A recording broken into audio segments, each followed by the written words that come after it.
On the heels of another election in Jamaica where voter turnout continued to trend downwards, there are now conversations around mandatory voting and if that is a path Jamaica should take. Experts weigh in part one of this report with Natalia Clark. Mandatory voting, already a reality in many democratic countries, including Belgium, Argentina, and Singapore. And with the reality of Jamaica's increasing voter apathy, policy, planning, and leadership expert Dr. Knut Thompson believes it's time Jamaica considers heading in that direction. Voting should be mandatory because it is an expression of your duty as a citizen. Dr. Thompson argues it is not plausible to counter by suggesting this contradicts true democracy, as the government's duty is to implement measures that benefit the country. We don't choose to pay taxes. We have to pay taxes. We don't choose to drive on the left or the right side of the road. We must, or else we face consequences.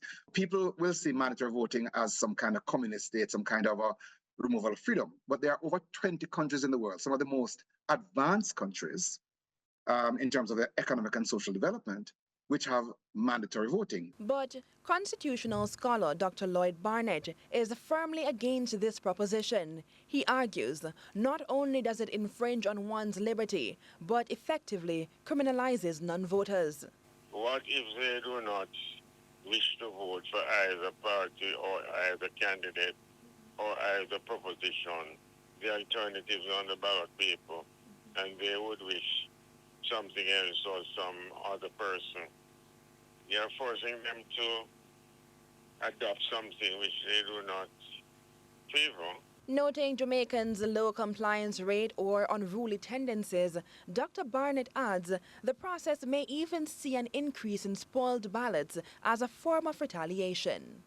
If they protest the compulsion by marking up the paper, the ballot paper, or, spoiling it, so that you introduce a factor that you can't control. The constitutional expert argues a more reasonable solution is for politicians to adequately educate people about why voting is important and deliver their manifestos in a more timely manner. Dr. Thompson posits same. So the fault is not the voters' fault. The fault is the failure of Jamaica and Jamaican politicians and parties to convince people that it is worth voting for them. So 70% of the people being absent from the room, absent from the conversation, absent from the voting booth is an indication, in my view, that what is on offer is not attractive to them. The last 4 elections in Jamaica left pundits concerned about the future of Jamaica's democracy. February's local election saw a 29.6% turnout. The 2020 general saw a 37.85%, which is nearly 10% less than the 2016 general election. The 2016 local election garnered 30.6%. On Thursday, we dissect other suggestions from the experts on how voter apathy in Jamaica can be reversed.